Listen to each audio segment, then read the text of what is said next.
The law is quite prescriptive about what's acceptable and what isn't. So if you have a handheld mobile phone, as in you're holding it in your hand and using it while you're driving, then that is an offence and you will be prosecuted.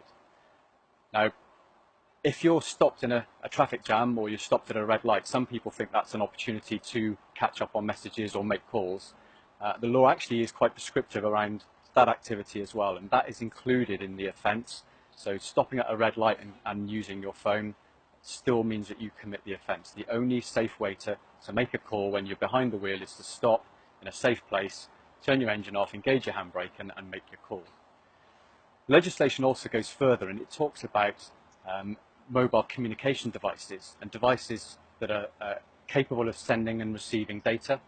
So if, for example, in your car you had your iPad attached to the air vents in your car on a cradle, and you were interacting with that device, you were accessing it, sending information or messages while driving, then that is also an offence, and again, you're also liable to be prosecuted if you were to drive in that way. So the safest advice I can give people, and it's not the law, but it's the safest advice I can give people, and it's the advice I'll give to my 17-year-old son when he starts driving in the next few weeks, is when you get into the car, turn off your mobile phone, lock it in the glove box, lock it in the boot, or turn on airplane mode, and that way you can absolutely guarantee you're not going to be distracted and all of your attention will be on driving, keeping you safe and keeping other road users safe. The law doesn't prohibit the use of a mobile phone in a cradle. So mobile phone in a cradle or a hands-free car device or Bluetooth device are permitted by law.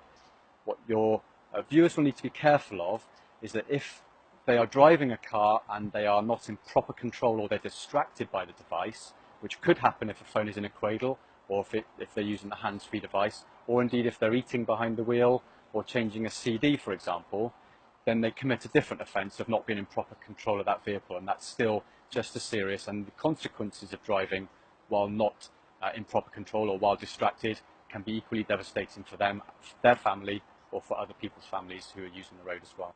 There's definitely a propensity for people to want to use their mobile phone when they're driving, and we see people using their phones when they're driving while we're out on patrol.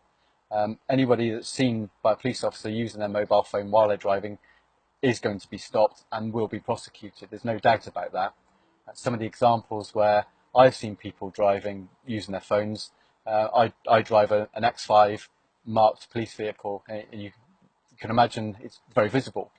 Well, actually, people have not seen this vehicle as I pull up next to them while they're still on their phone. So that shows you the level of distraction that people suffer while they are using the phone while driving.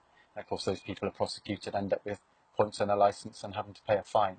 So it's a really serious business we're talking about. And if you take it to its extreme and you're involved in a serious collision where somebody is hurt, or in the worst case scenario, somebody loses their life, you can expect that your phone will be looked at by the police, the data on your phone will be downloaded, and we will check to see if it was being used at the time, whether to make a call, to send a text message, or to gain access to the internet.